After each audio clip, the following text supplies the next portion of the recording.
Varicose veins కి సరైన చికిత్స కోసం సంప్రదించండి ఎవిస్ హాస్పిటల్. నమస్తే అమ్మా. నమస్తే అమ్మా. అమ్మా, హ్మ్.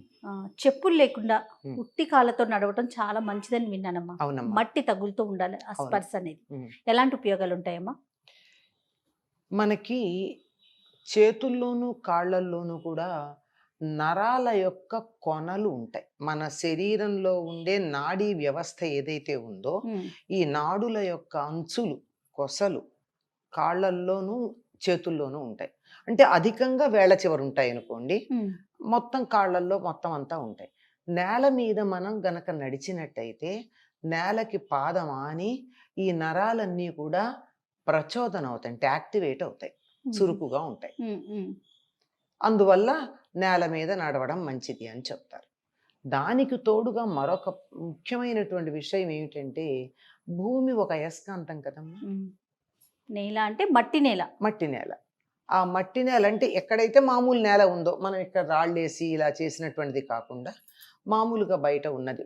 ఒకవేళ దాని మీద సిమెంట్ వేసిన రోడ్డైనా పర్వాలా, అమ్మా. ఫ్లాట్స్లో కింద ఖాళీ ఉండి మనం ఇలా తయారు చేసింది కాకుండా నేల మీద ఉమ్, ఉమ్, అక్కడ గనక నడిచినట్టయితే ఏమవుతుందంటే భూదేవితో పూర్తిగా దగ్గర సంబంధం కలిగి ఉండి ఉమ్, భూమి ఒక అయస్కాంతం గనక ఆ అయస్కాంత శక్తి మన పాదాలలో ఉన్నటువంటి నాడుల కొసలు గ్రహిస్తాయి. ఓహో. అందువల్ల చాలా మంచిది. ఇప్పుడు అది లేకపోయినప్పుడు ఏం చేస్తున్నాం మనం? కాళ్ళ కింద ఏదో పెడతారండి, ఇలా పూసలుండి అలా కదులుతూ ఉండేది. ఉమ్, దాంట్లో అన్ని మామూలు కొయ్య పూసలు ఏవో ఉంటాయి, కానీ మధ్యలో కొన్ని అయస్కాంతం ఉంటాయి.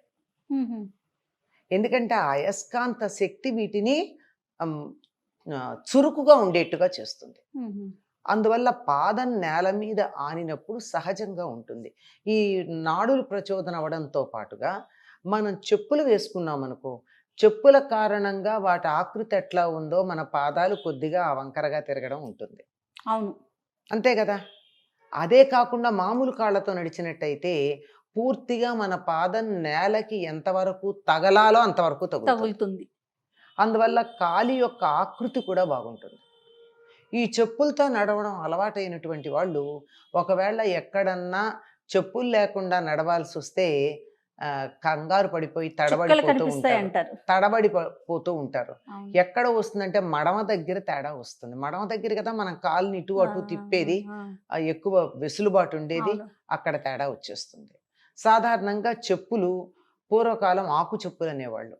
ఆకు చెప్పులు అంటే మొత్తం అంతా ఒకటే ఫ్లాట్గా ఉంటుంది అంతే. ఆహా. ఇప్పుడు ముందు ఎంత లావు ఉంటుందో వెనక కూడా అంతే లావు ఉంటుంది. ఆహా. అట్లాంటివి వేసుకుని నడిస్తే మనకి నచ్చదే. వెనకాల కొంచెం హీల్ ఉండాలి. మడమ దగ్గర ఎక్కువ ఉండాలి, ఏంటి హీల్. ఆ హీల్తో ఉండేటప్పటికి మా చీలమండ దగ్గర ఉండే జాయింట్ ఉండే మడమ జాయింట్, ఉమ్, ఉమ్. అక్కడ తేడా వచ్చిందా రాలేదా? వచ్చింది. హీల్ వేసుకుని నడిచేటటువంటి వాళ్ళ ఫిగర్ మారిపోతుందమ్మా. ఓకే. అందులో అనుమానం ఏం లేదు.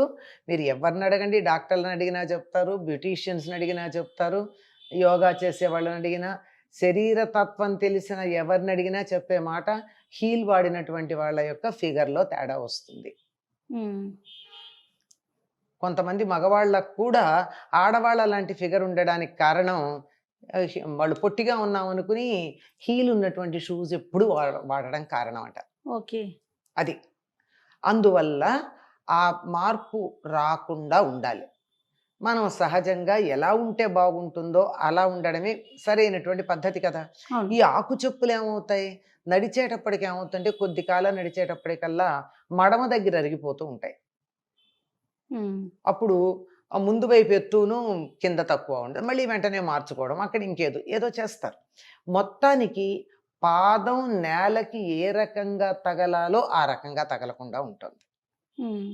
అందువల్ల భూమి నుండి వచ్చేటటువంటి శక్తిని గ్రహించడం అవటం లేదు, పాదం ఏ రకంగా ఉండాలో ఆ రకంగా ఉండడం అవటం లేదు, పాదం నేల మీద పెట్టినటువంటి తీరు వల్ల శరీరంలో ఉండేటటువంటి వెన్నుపూస మొదలైనటువంటివన్నీ కూడా ఏ విధంగా ఉండాలో ఆ విధంగా ఉండక వాటిల్లో మార్పు రావడం వల్ల, వాటి ఆకృతిలో అవి ఉన్నటువంటి స్థితిలో మార్పు రావడం వల్ల ఎన్నో రకాలైనటువంటి అవకరాలు కూడా రావడం జరుగుతుంది. ఉమ్. చెప్పులు సరిగ్గా లేకపోతే మెడ నొప్పి దగ్గర నుంచి వస్తాయి. అవును. మోకాళ్ళ నొప్పులు ఎలాగో తప్పవు. సరైన ఉన్నట్టయితే బాగానే ఉంటుంది. ఇది ఇబ్బందికరమైనటువంటి పరిస్థితి. పైగా ఇంకొకటి ఏమిటంటే చెప్పులు లేకుండా నడవడం అనేటటువంటిది ఎక్కడ చెయ్యాలి అంటే నేల మీద చాలా మంచిది. ఉమ్. ఇప్పుడు మనం ఇళ్లల్లో ఇక్కడ ఫ్లాట్స్లో ఉన్నాము. ఉమ్. ఫ్లాట్స్లో ఫ్లోరింగ్ ఏదో ఉంటుంది, సిమెంట్ ఫ్లోరింగో, మార్బుల్ ఫ్లోరింగో, మొజాయిక్ ఫ్లోరింగో ఏదో ఉంటుంది. దాని మీద కాదు వాళ్ళు చెప్పింది, మట్టి నేల మీద. మట్టి నేల మీద. కానీ మట్టి నేల ఏమో మనకి సాధ్యపడేటట్టు లేదు. మట్టి నేల అంటే మట్టే ఉండక్కర్లేదమ్మా, నేలతో నేరుగా సంబంధం. రోడ్డు మీద తార్ రోడ్డు ఉంది, మట్టే కదా. ఆహా. అంటే ఓకే. నేలతో డైరెక్ట్ సంబంధం ఉంది కదా, అవునవునవును. అట్లా అన్నమాట.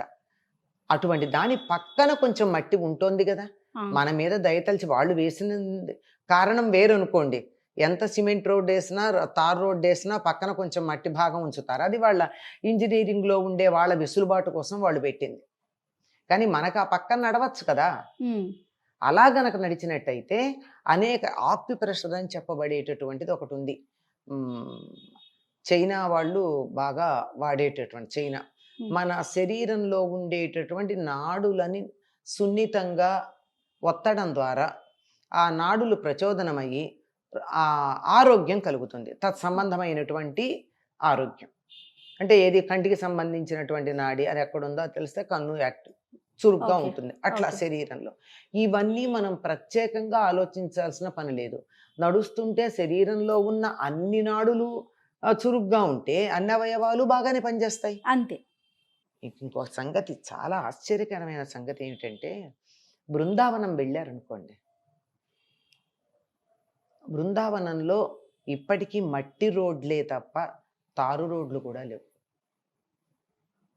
వాళ్ళు వద్దన్నారట. అవును. ఒకసారి మీరే చెప్పిన గుర్తమ్మ నాకు. కృష్ణుడు నడిచిన కృష్ణుడు నేల కాబట్టి. నడిచినటువంటి నేల, ఆ దుమ్ముని మేము ఆయన పాదధూళి సోకినటువంటి దాన్ని మేము సిమెంట్ పైన సిమెంట్ చేసుకోము అన్నారు.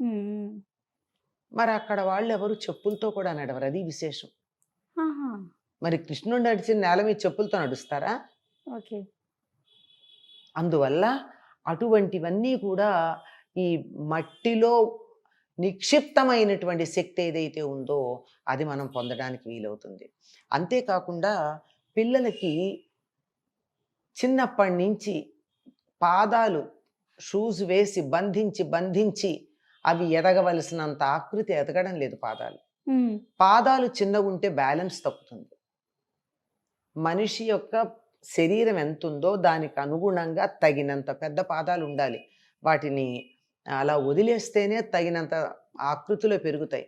అవి పొట్టిగా ఉన్నట్టయితే తడబడుతూ ఉండడం, చిన్న పాదాలు కనుక ఉన్నట్టయితే తడబడుతూ ఉండడం, నిమిషం పడిపోతూ ఉండడం జరుగుతుంది. గమనిస్తే చిన్న పాదాలు ఉన్న వాళ్ళే తరచుగా పడుతూ ఉంటారు, పెద్ద పాదాలు ఉన్న వాళ్ళు పడరు. ఓకే.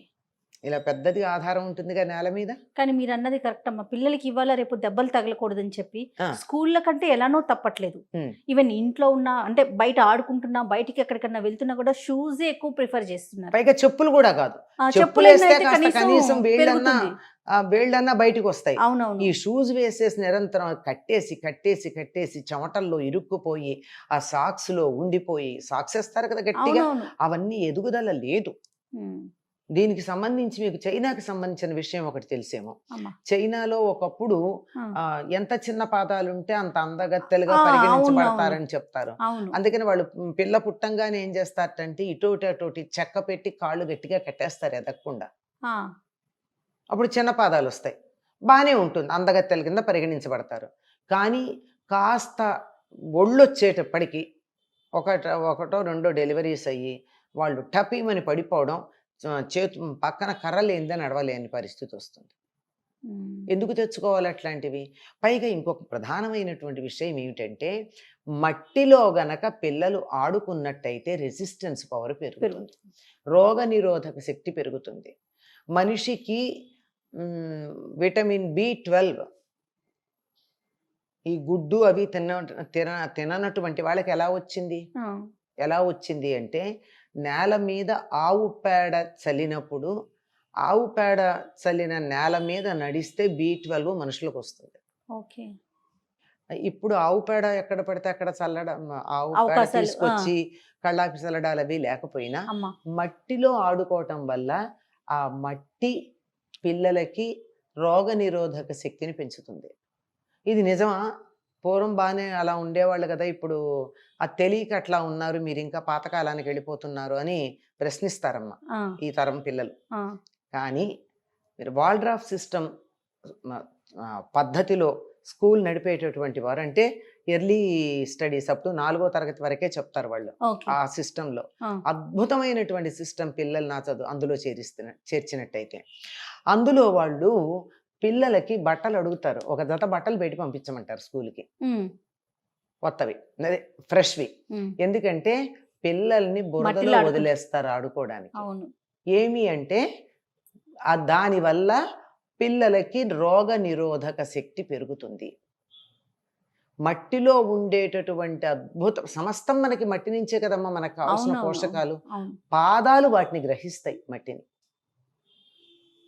ఆ తరువాత ఈ ఇటువంటి నేలల మీద నడిస్తే ఏమన్నా కాళ్ళు పగలడాలు అవి ఉంటాయేమో కానీ నేల మీద మట్టిలో నడిస్తే కాళ్ళు పగలడాలు మొదలైనవి ఉండవు. అంటే అవును, బురదలో అయితే ఏమో చెప్పలేం ఆ, కానీ మామూలుగా. అందువల్ల వీలైనంత వరకు మరీ ఎండలు కాకపోతే ఉమ్, ఉత్తి కాళ్ళతో ఒట్టి కాళ్ళతో నేల మీద నడిచి చూడండి, మీకే తేడా తెలుస్తుంది. తప్పకుండా అమ్మా. ఇలా ఎప్పుడు చెప్పులతోనే ఉంటే తర్వాత ఎప్పుడన్నా లేకుండా నడవాల్సిన పరిస్థితి వస్తే అస్సలు మడమలు పనిచేయవు, అరిపాదాలు కూడా అవునవును, ఆఖరికి చిన్నది ఒక నూలు పోగు పడితే కూడా అది వాళ్ళు తట్టుకోలేని పరిస్థితి వస్తుంది. అంత సెన్సిటివ్ గా తయారైతాయి. అసలు పాదాలకు ఒక్కటి రక్షణ చేసుకున్నట్టయితే ఆరోగ్యం అంతా బాగుంటుందని ఒక సిద్ధాంతం కూడా ఉంది. ఉహుం. అందుకని అవి గట్టిగా జాగ్రత్త. చక్కగా జాగ్రత్తగా ఉంటే చాలు. సంతోషం అమ్మా, నమస్తే.